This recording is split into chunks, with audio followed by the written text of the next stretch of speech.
E a unção, ela é frequentemente associada ao Espírito Santo e pode ter diferentes significados como cura, poder, autoridade, liderança e libertação, queridos.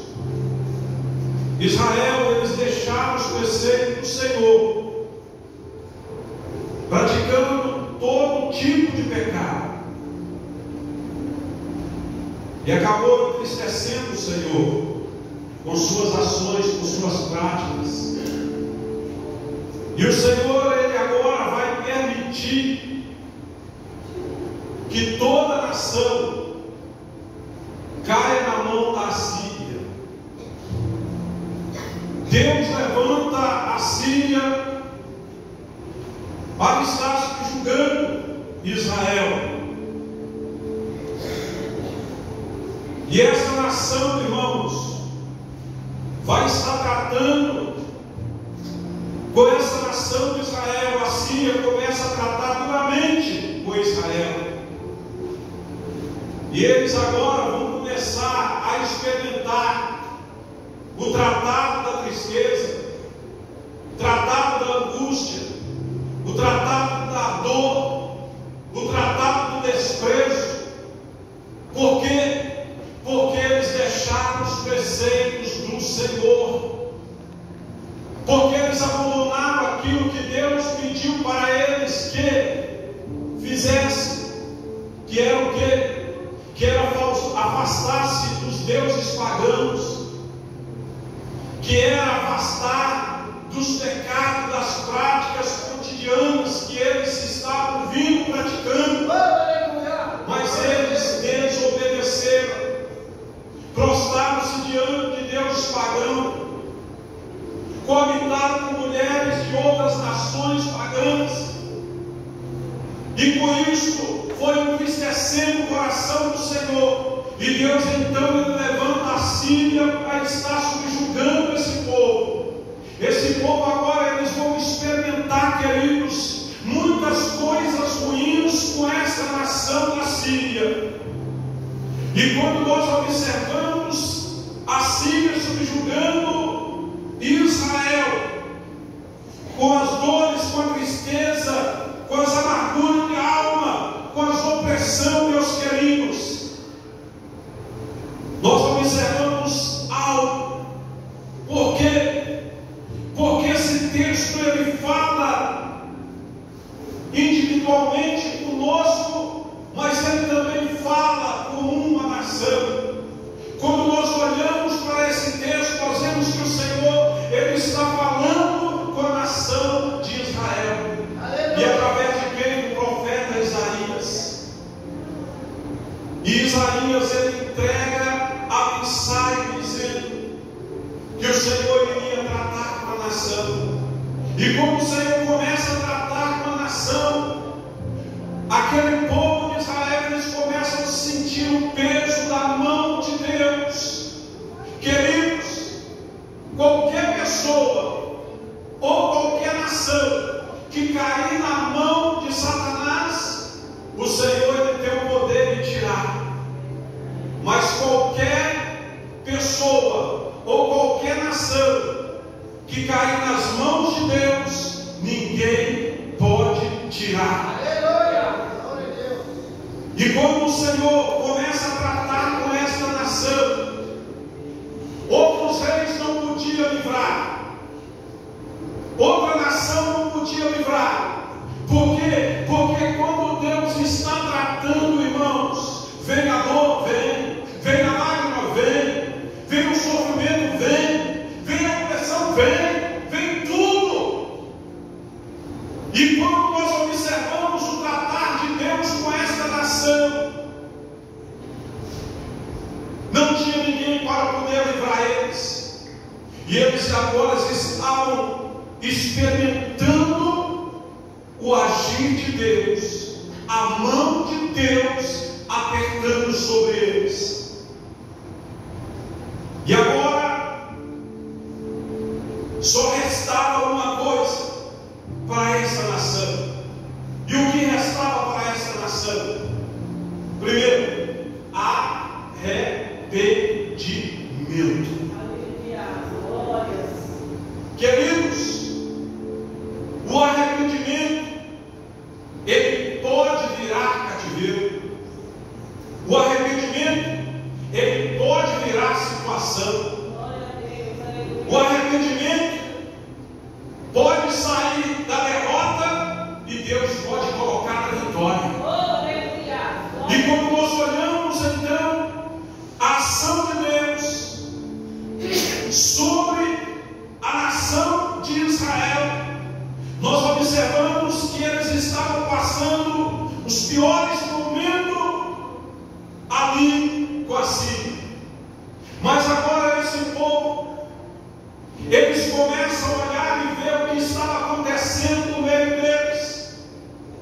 E eles agora vão começar a voltar-se ao arrependimento.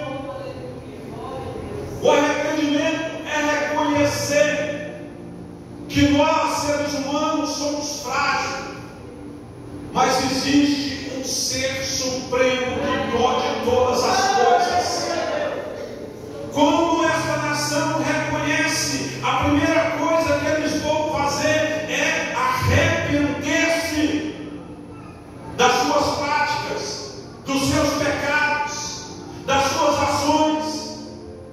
E quando eles reconhecem, queridos, que eles estavam praticando errado e que eles precisavam voltar-se para Deus, aleluia, algo vai acontecer sobre eles. É o que o profeta Isaías está profetizando. Aleluia! Porque o arrependimento, ele pode mudar direção. Quando aquele povo, ele se arrepende, queridos e amados irmãos, eles vão fazer outra coisa. Porque o arrependimento, ele vem junto com a humilhação. Quando a pessoa arrepende e humilha diante de Deus, Deus, ele sonda, ele esquadrinha e ele vê a sinceridade daquela pessoa ou daquela nação. E aí, queridos, quando nós vamos para a Bíblia Sagrada, nós vamos ver o profeta Jeremias lá no capítulo 33, versículo de número 3, dizendo: clama a mim, responder-te-ei e anunciar-te-ei coisas grandes e firmes que não sabes. Aleluia! Primeiro vem o arrependimento, em segundo lugar vem a humilhação. Meus queridos, se a pessoa arrepender, se a pessoa se humilhar, Deus ouve o clamor dele? Ouve. Quando nós olhamos na Bíblia Sagrada, lá no livro de Jonas, Deus levantou Jonas para pregar numa cidade chamada Nínive. E o povo, era esse povo, eram os assírios. É uma nação perversa, é uma nação terrível. Mas Deus levantou ele para poder ele ir lá em Nínive pregar. E a Bíblia nos diz, de primeira mão ele fugiu, mas depois não teve como fugir mais. A mão do Senhor foi sobre ele e ele acabou indo pregar em Nínive. E quando ele entrou, irmãos, anunciando lá, dizendo: ainda dentro de 40 dias Nínive será subvertida, ou seja, vai ser reduzido a nada. A Bíblia nos diz, meus queridos, que o rei daquele lugar, ele ouviu a mensagem de Jonas, e o que ele fez? Primeiro, arrependeu. Segundo lugar, se humilhou, tirou suas vestes reais, vestiu-se de saco, foi lá para o meio da cinza e decretou: nem os animais vai pegar, todo mundo vai jejuar. E Jonas foi lá, entrou embaixo do zinco, esperando o fogo descer e consumir aquela cidade.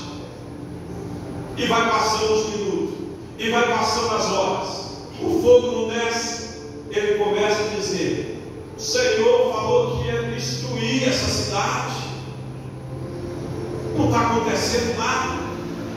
Mas por quê? Porque houve reconhecimento. Houve reconhecimento do rei. Primeiro, ele arrependeu, se humilhando diante do Deus Todo-Poderoso. E a Bíblia vai nos dizer que o Senhor não destruiu aquela cidade.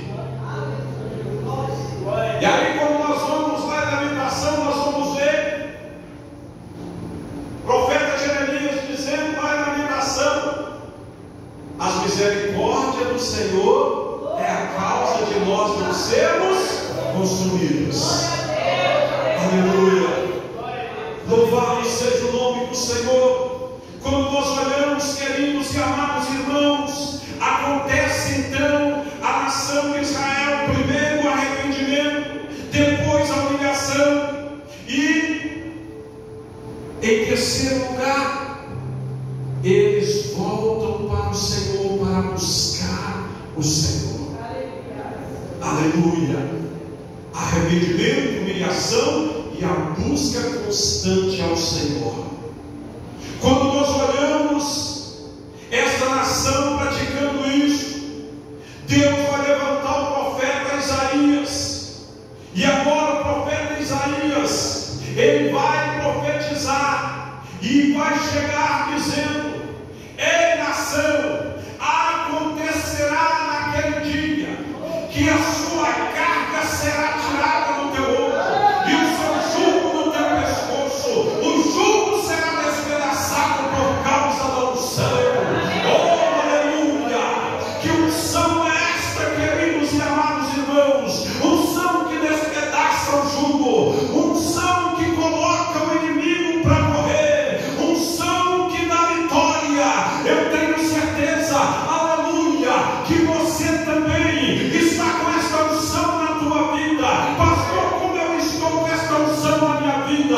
Eu vou provar para você. No Evangelho de São Mateus, no capítulo 11, o versículo 28, Jesus ele primeiro diz: vinde a mim todos que estão cansados e oprimidos, e eu vos aliviarei. Nós chegamos a Jesus, nós fomos aliviados pelo jugo de Jesus, e agora ele vai dizer: aprendei de mim que sou manso e humilde de coração, e encontrarei descanso para as vossas almas.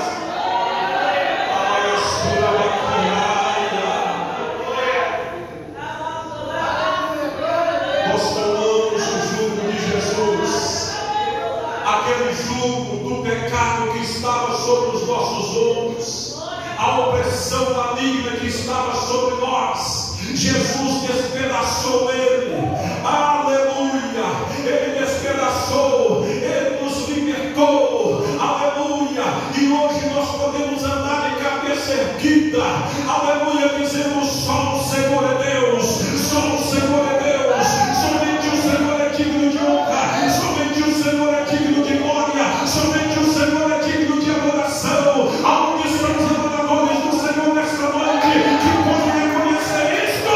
Bendiz o nome do Senhor.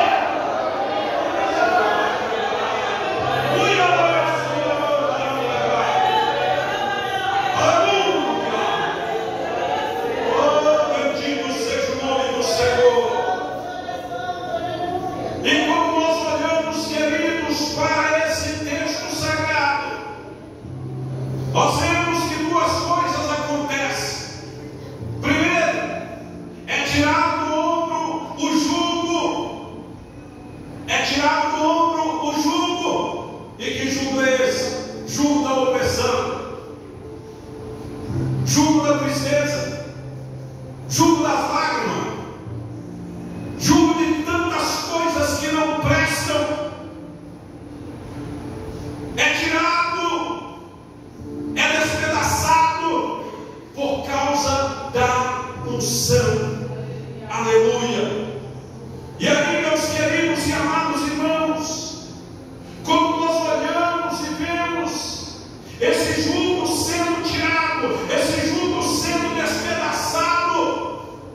eles começam a escutar um barulho. E que barulho é esse? O barulho da adoração ao Senhor, o barulho do reconhecimento, o barulho do louvor. Meus queridos, a nossa adoração incomoda o inferno, o nosso louvor incomoda o inferno.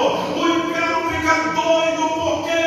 Porque onde tem um crente cheio do Espírito Santo, que adora, que glorifica, que exalta e que bendiz o Senhor, o inferno não pode conter ele. Quando você está na tua casa, que você está adorando o Senhor, você está incomodando o inferno. Quando você está pelas madrugadas de joelho dobrado, orando ao Senhor, você está incomodando o inferno e ele não suporta. Aleluia!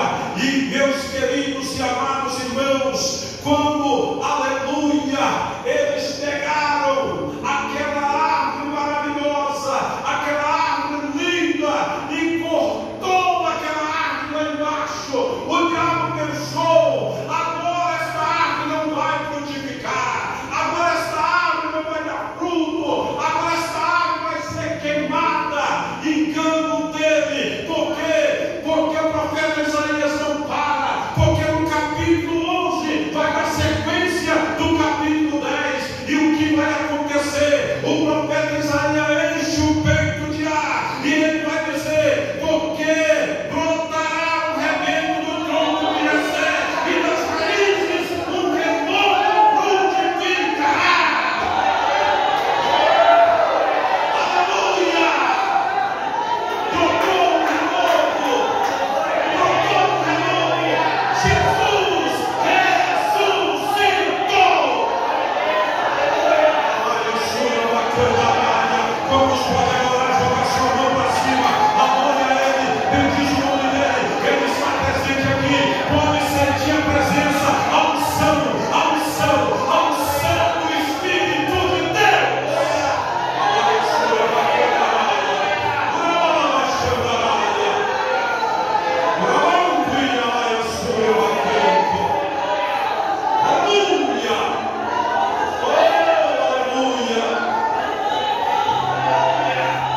Olha Deus, parou por aí? Não parou. Quando Satanás viu que Davi havia cometido duplo pecado, o inferno bateu pau e pensou consigo: está tudo acabado, a família dele está acabada, o reinado dele está acabado, está tudo destruído. É assim que ele pensa de nós, mas ele não sabe. Ele não sabe. Salmo 34, 7. O anjo do Senhor acampa-se ao redor dos que temem o Senhor. Pode olhar aí do seu lado. Pastor, não estou vendo. Estou mandando você olhar pelos olhos da fé, não pelos olhos carnais. O anjo do Senhor está aí do seu lado. Aleluia. Salmo de número 91. Aquele que habita no esconderijo do Altíssimo, a sombra do Onipotente descansará.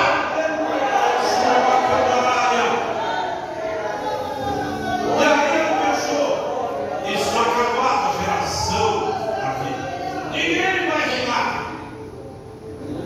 Mas de repente, Deus levanta o Adão, Deus levanta o servo dele e vai dizer: o trono de Davi não terá fim. Não terá fim. Oh, eu vou levantar um que vai reinar, e o trono dele não vai ter fim, não vai acabar, não vai ser exterminado. Quem ele estava falando? Ele está tratando-se de Jesus Cristo, o nosso Salvador. A sua bacanaria. Oh, aleluia. A unção do Senhor está sobre a tua vida, meu irmão. Jesus despedaçou aquele jugo e trocou aquele jugo pesado, aquele fardo pesado por um fardo leve. Que você possa andar, que você possa navegar, mas não é navegar na carne, é navegar no oceano do Espírito, é sentir a presença do Espírito, é estar no comando do Espírito. Aleluia! O Espírito Santo de Deus é Ele que nos guia, é Ele que nos enche, é Ele que fala conosco, meus queridos e amados irmãos. Esse culto aqui nesta noite não está acontecendo por acaso, não. Aleluia! Esse culto está acontecendo na direção do Espírito, no poder do Espírito, na graça do Senhor. E nesta noite a presença dele é real neste lugar. Oh, aleluia!